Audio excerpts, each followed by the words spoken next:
வந்து பாலிவுட்டில் அமிதாப் பச்சன் சார் வந்து ரொம்ப பீக்கில் இருந்த டைம் வந்து ஃப்ளைட்டில் வந்து ட்ராவல் பண்ணியிருக்காரு. அப்போது நிறைய பேர் வந்து அவர்கிட்ட வந்து ஆட்டோகிராஃப்லாம் வாங்கிட்டு போயிருக்காங்க.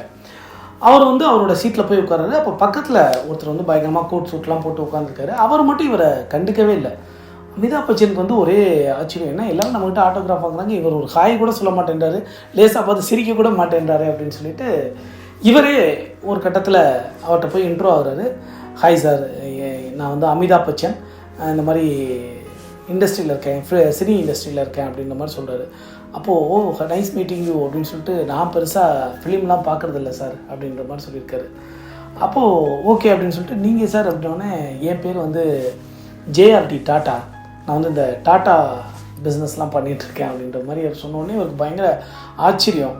உடனே சார், நான் உங்களுக்கு இதுவரை பார்த்ததே இல்லை சார், தெரிஞ்சதே இல்லை, ஸோ ரொம்ப ரொம்ப சாரி சார் அப்படின்னு சொல்லி அமிதாப் பச்சன் வந்து டாட்டா கிட்ட சொல்லியிருக்காரு. அப்போது அவர் சே இதெல்லாம் எனக்கு கூட தான், நீங்கள் எவ்வளோ பெரிய ஆக்டர், உங்களை எனக்கு தெரியவே இல்லை. ஸோ எல்லாருமே எல்லாத்தையும் தெரிஞ்சு வச்சுருக்கணுன்றே அவசியம் இல்லை. அவங்கவுங்களோட கெரியரில் அவங்கவுங்க உச்சத்துக்கு போயிட்டுருக்காங்க. நீங்கள் உங்களோட ஆக்டிங்கில் வந்து நீங்கள் பெரிய க்ரோத்தை நோக்கி போயிட்டுருக்கீங்க. நான் என்னோடய பிஸ்னஸில் நான் ஒரு பெரிய க்ரோத்தை நோக்கி போய்கிட்டு இருக்கேன். ஸோ அதனால் வந்து யாரையும் தெரிஞ்சு வச்சுக்கணுன்ற அவசியம்லாம் இல்லை அப்படின்னு சொல்லியிருக்காரு.